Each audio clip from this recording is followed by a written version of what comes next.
శుక్లాంబరధరం విష్ణుం శశివర్ణం చతుర్భుజం ప్రసన్నవదనం ధ్యాయేత్ సర్వవిఘ్నోపశాంతయే. ఓం గం గణపతయే నమః. ఓం శ్రీ మహాసరస్వత్యై నమః. ఓం శ్రీ గురుభ్యో నమః. మా ఆది ఆస్ట్రాలజీని చూస్తున్నటువంటి మీ అందరికీ పేరు పేరున నా హృదయపూర్వక నమస్కారాలు. ఇప్పుడు మనం 16th జనవరి 2026 నుండి 31st జనవరి 2026 అంటే 15 రోజుల పాటు ప్లానెటరీ పొజిషన్ ఎలా ఉంటుంది, అసలు 12 రాసుల వారికి ఎలా ఉండబోతుందో తెలుసుకుందాం. దానికంటే ముందర నేను మీ వాడ్రేవ్ ఆదినారాయణరావు శర్మ.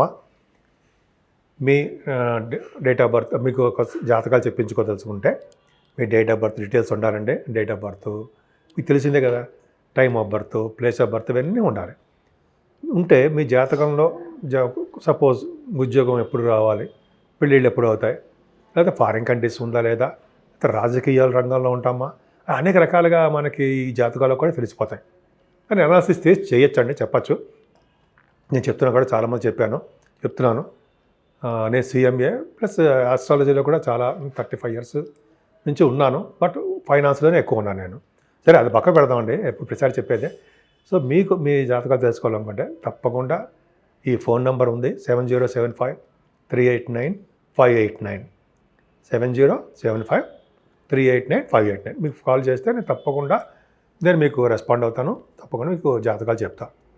అంతే కదండి, వాస్తు సంబంధించిన విషయాలు కూడా మీకు ఏమైనా డౌట్లు ఉన్నా, తెలుసుకోవాలనిపించినా మీరు నాకు ఫోన్లో కాంటాక్ట్ చేయొచ్చు.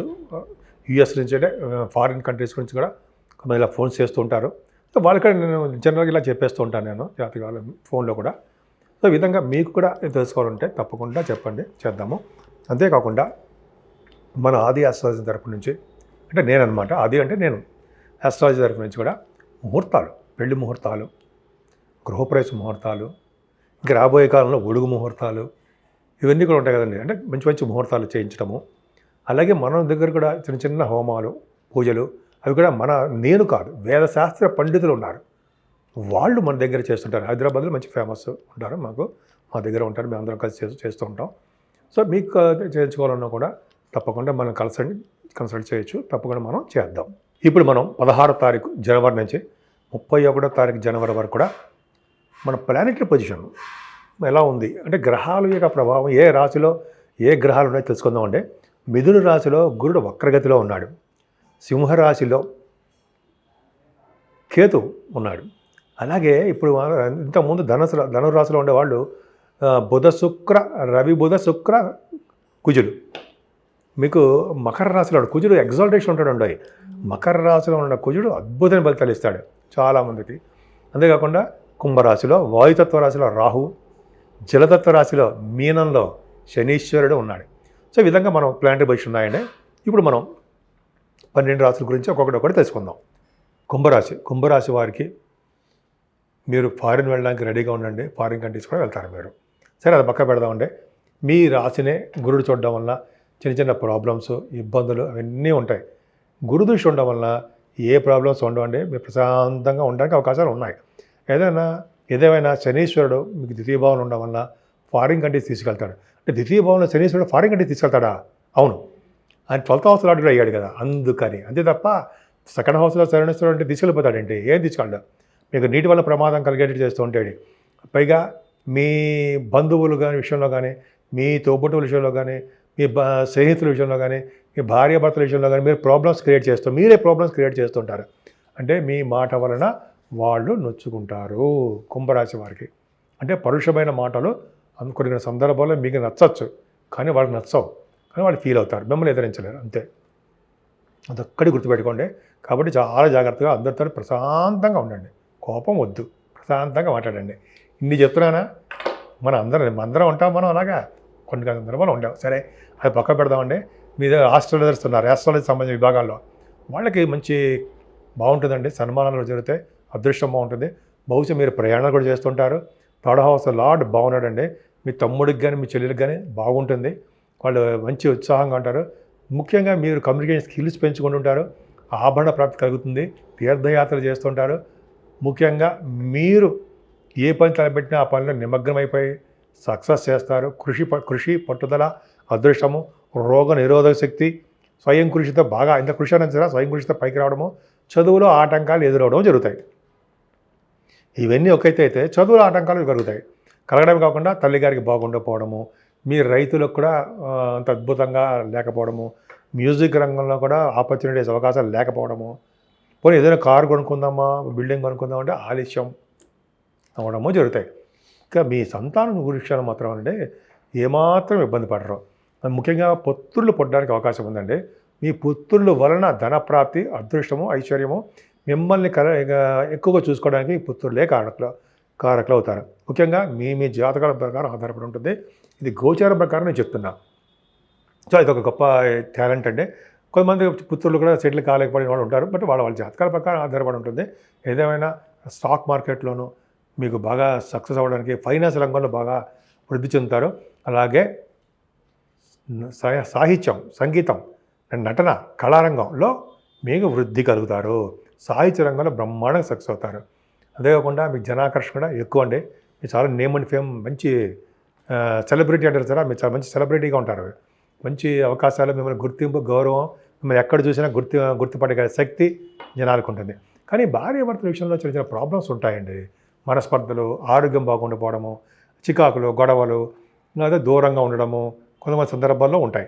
అంతేకాకుండా దగ్గర కొంచెం సంబంధాలు కుదరకపోవడము జరుగుతాయి. మరి ఎలాగా పెళ్ళి అవ్వాలంటే ఎట్లా, ఏం చెయ్యాలి? మరి సరే, భార్యాభర్తలు కొట్టుకుంటారు, తిట్టుకుంటారు, దూరం అవుతారు అన్నారు.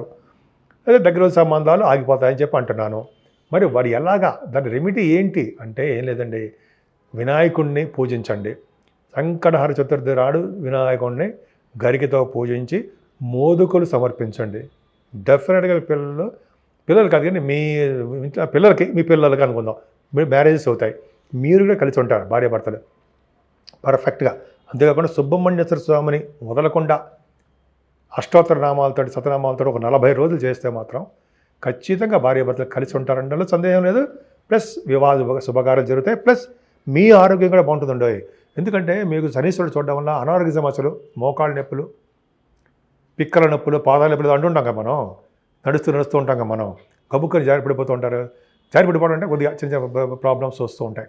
శనీశ్వరుడు చూడడం వల్ల శనీశ్వరుడికి 7 వారాల పాటు చక్కగా కంటిన్యూస్గా మానకుండా అవకాశం ఉంటే ఆయనకు అభిషేకం చేయించండి. మీరు ఎందుకు ఆరోగ్యంగా ఉంటారో నేను చూస్తానంటే అంత నమ్మకం అన్నమాట శనీశ్వరుడు వలన. అది గొప్ప అదృష్టం అండి. ఏదైనా మీ బిజినెస్లో బాగా రాణిస్తారు. సర్వసౌఖ్యము, మంచి చదువు, అదృష్టము అన్నీ కలిసి వస్తాయి మీకు. ఏం పర్వాలా. విదేశాలు వెళ్ళడం కూడా స్టాంపింగ్ అవుతుంది. చక్కటి ఉద్యోగ ప్రాప్తి కలుగుతుంది.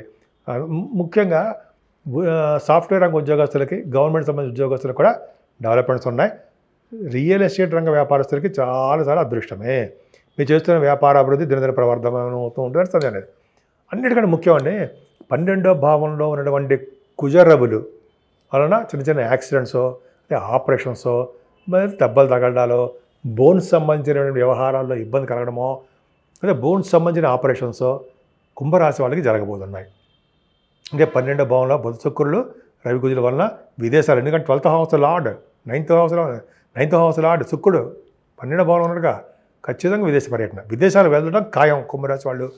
కానీ మీకు జాగ్రత్తగా ఉండవలసింది ఏంటంటే శనీశ్వరుడు అష్టమ స్థానం చూడడము, 12వ భావంలో యాక్సిడెంట్స్ కానీ, లేకపోతే మీకు ఆపరేషన్స్ కానీ, బోన్స్ సంబంధించిన ఆపరేషన్స్ కానీ, అంటే మీరు ఎప్పటి నుంచో అనుకుంటుంది అదే తప్ప గబుక్క పడిపోయి ఇరిగిపోవడం కాదు, కానీ జరుగుతాయి. అందుకనే ఎవరైతే సుబ్రహ్మణ్యేశ్వర స్వామిని పూజిస్తారో, అభిషేకాలు చేసుకుంటారో, 12th హౌస్లో కుజుడు బోన్స్ సంబంధించిన వాడే కదండి, వాళ్ళకి ఈ ప్రాబ్లమ్స్ క్రియేట్ జరగకుండా సవ్యంగా హ్యాపీగా ఉండేట్టుగా చేస్తూ ఉంటాడు కుజుడు. ఇప్పుడు మనం 12 రాసుల వారికి రెమెడీస్ తెలుసుకుందాం. అసలు ఏంటి, ఏ పూజలు చేస్తే బాగుంటుంది. ఇప్పుడు జనవరి నెల కదండి, జనవరి నెలలో ఈ 12 రాసుల వారికి, మేషరాశి నుంచి మీనరాశి వారి వరకు కూడా 12 రాసుల వారు పూజించవలసిన దేవుడు ఎవరు, పరిష్కార మార్గాలు ఏముంటాయి తెలుసుకుందాం. ముఖ్యంగా ప్రతి రాశి వారికి కూడా శనీశ్వరుడు మెయిన్ ఇంపార్టెన్స్.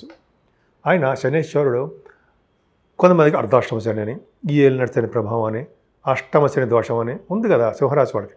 ఇట్లాగా వాళ్ళు ఏమి చేసుకుంటే శనీశ్వరుడు వల్ల దోషాలు తగ్గుతాయి అంటే, ముఖ్యంగా ఈ 7 శనివారాల పాటు మీరు శనీశ్వరుడికి తైలాభిషేకము, స్వామివారికి పూజలు చేసుకోవడం వలన, అలాగే సింధూరం, ఆంజనేయ స్వామి వారికి సింధూరం రాయించడం వలన, సో ఆంజనేయ స్వామి వారి చుట్టూ 11 ప్రదక్షిణాలు కానీ 41 ప్రదక్షిణాలు కానీ చేస్తే అద్భుతమైన ఫలితాలు ఉంటాయి.